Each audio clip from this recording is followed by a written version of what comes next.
அனைவருக்கும் வணக்கம். அமுதம் டேரட் சேனலுக்கு உங்களை அன்புடன் வரவேற்பு. Spiritual service. ஸோ இன்றைக்கி 48 ஹவர்ஸ் உங்களுக்கான எனர்ஜி எப்படி இருக்குன்னு பார்ப்போம். ஸோ ஸ்பெஷலாக அது கூடவே ஒரு ஏஞ்சல் கைடன்ஸ் மெசேஜும் சொல்லி பார்க்கலாம். இப்போது கார்ட் ஷஃபில் பண்ணி எடுத்துருவோம். ஓகே, உங்களுடைய எனர்ஜி இந்த கார்ட்ஸோட மோஸ்ட்லி எப்போ பார்க்குறீங்களோ கனெக்ட் பண்ணிக்கோங்க. அப்போ தான் உங்களுக்கு உங்கள் எனர்ஜிக்கு ஏற்ற மாதிரி கரெக்டாக அந்த மெசேஜ் மோஸ்ட்லி ரெசனேட் ஆகும்.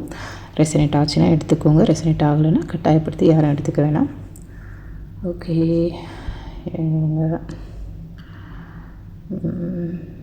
நெக்ஸ்ட்டு ஸ்பிரிட்ஸ் இவங்க,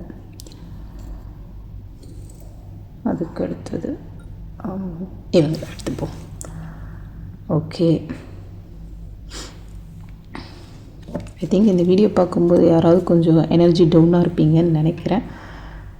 பட் சீக்கிரமாக உங்களை கிளென்ஸ் பண்ணிக்கோங்க, ஹீல் ஆகுங்க. நிறைய விஷயம் எடுக்கும்போது தோணுது ஏதோ ரொம்ப லோவாக இருக்கீங்க அப்படின்ற மாதிரி. Okay, first card Moon card. Wow. Okay, second 5 of cups. Okay, third 4 of wands. Super. Okay, உங்களுடைய எனர்ஜி இந்த 48 ஹவர்ஸ்க்கு எப்படி இருக்க போகுதுன்னா, நிறைய உங்களுக்கு இன்ட்யூஷன் மூலயமா கைட் பண்ணுற மாதிரிலாம் உங்களை நீங்களே கைட் பண்ணிப்பீங்க. நிறைய உங்களுக்கு ஒரு மாயை கண்ணு முன்னாடி, அது நல்ல மாயைன்னு தெரியும். நிறைய ஏதோ ஒரு விதமான கனவுகள் உங்களுக்குள்ளே தோணிக்கிட்டே இருக்கும்.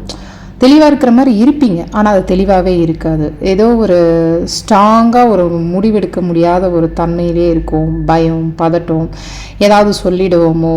ஆனால் உங்களுக்கு இன்ட்யூஷன் உங்களை கரெக்டாக கைட் பண்ணும். ஆனால் உங்களுக்கு அதை பிடிக்க தெரியாது. மேபி நீங்கள் நிறைய நிறைய நிறைய மெடிடேஷன் இதுக்குள்ளே வரணும். அப்போ தான் உங்களுக்கு அதுக்கான புரிதல் தெளிவெல்லாம் அதிகமாக கிடைக்கும் அப்படின்னு நம்புகிறேன்.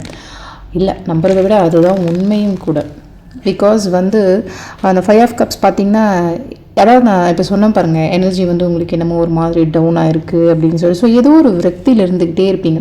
நடக்குதோ இல்லையோ, ஆனால் உங்களுக்கு என்னமோ ஒரு இழந்த மாதிரியே ஒரு மைண்ட் செட்லேயே இருப்பீங்க. மன அமைதி ரொம்ப கெடும். தயவு செஞ்சு இருக்கிற இடத்த விட்டு வேறு எங்கேயாவது நீங்கள் அப்படி கொஞ்சம் பாருங்க. பிகாஸ் மூன் கார்டு வந்தாலே ஒரு வாழ்க்கை ஒரு நிலையிலேருந்து இன்னொரு நிலைக்கு மாறுறது தான் அப்படின்றது தான் இங்கே பொருள்படும். அதே மாதிரி ரொம்ப விவேகமாக நீங்கள் முடிவெடுக்கணும். கடகடன்னு எதுவோ ஒன்று முடிவெடுக்காதீங்க. எது உங்களுக்கு தேவை, அவசியமாக எது உங்களுக்கு தேவைப்படுது இல்லை அப்படின்ற விஷயங்கள்லாம் பார்த்து எடுக்கணும். குட்டி குட்டியாக சில சண்டை சச்சரவு போடுற மாதிரிலாம் சுச்சுவேஷன் வரலாம். பட் உங்களுடைய திறமை என்ன இருக்கோ அதை வச்சு அழகாக கையாளணும் அப்படின்றதையும் இங்கே சொல்ல வராங்க. மேக்ஸிமம் நம்ம மனசு பேசிக்கிட்டே இருக்கும். அந்த மனசுக்கு திருப்பி பதில் கொடுக்கறது முதல்ல நிப்பாட்டுங்க. அப்படி இருந்தாலே நீங்கள் மிகப்பெரிய மன அழுத்தத்தில் இருந்து கொஞ்சம் கொஞ்சமாக வெளியே வர முடியும். நிறைய உங்களுக்கு பிடிச்ச பாட்டு கேளுங்க, நிறைய மியூசிக் கேளுங்க. ரொம்ப உங்களை பிஸியாக இருக்கிற மாதிரி ஷெட்யூல் வச்சுக்கோங்க.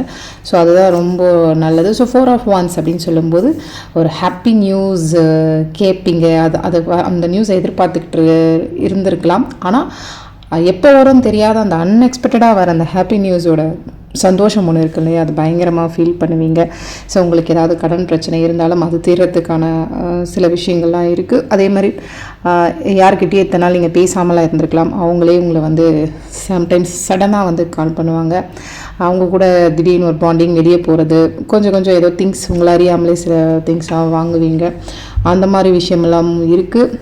ஸோ எங்கேயும் உங்களுக்கு ஒரு சின்ன ஃபங்க்ஷன் போகிற மாதிரி அதான் ஒரு எக்ஸ்பீரியன்ஸ்லாம் கண்டிப்பாக நடக்கும். ஓகே, இப்போது ஏஞ்சல் கைடன்ஸ் என்ன வருதுன்னு சொல்லி பார்ப்போம். இது கொஞ்சம் ஹார்டின் ஷேப் பண்ணுறதால ஷஃபில் பண்ண கஷ்டமாக இருக்குது.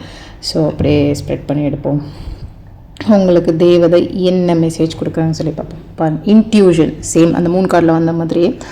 ஸோ உங்கள் உள்ளுணர்வை முதல்ல நம்புங்க. ஸோ அது நீங்கள் தர்க்க ரீதியாக என்ன தோணினாலும் சரியாக இருக்காதுன்றது தயவு செஞ்சு முதல்ல புரிஞ்சுக்கோங்க. அதே தான் உங்கள் மனசுக்கு தேவையில்லாத அந்த விஷயங்களை கொடுக்க தேவை. ஸோ உங்களுடைய கேள்விக்கு பதில் உங்ககிட்டயே இருக்குது. அப்போது உங்ககிட்ட என்ன முடிவற்ற சாத்தியங்கள் இருக்குது அப்படின்றதையும் நீங்கள் யோசிக்கணும். செயல்படுத்த முயற்சிப்பதை முதல்ல நிறுத்துங்க. உங்கள் வழியை உணருங்கள்.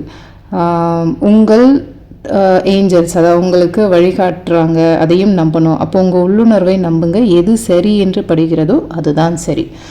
கிட்டத்தட்ட உங்களுக்கு அதை நான் சொன்னேன் பாருங்கள், எது அவசியமோ அதை மட்டும் விவேகம் முடிவிடுங்க. All the best guys. Thank you.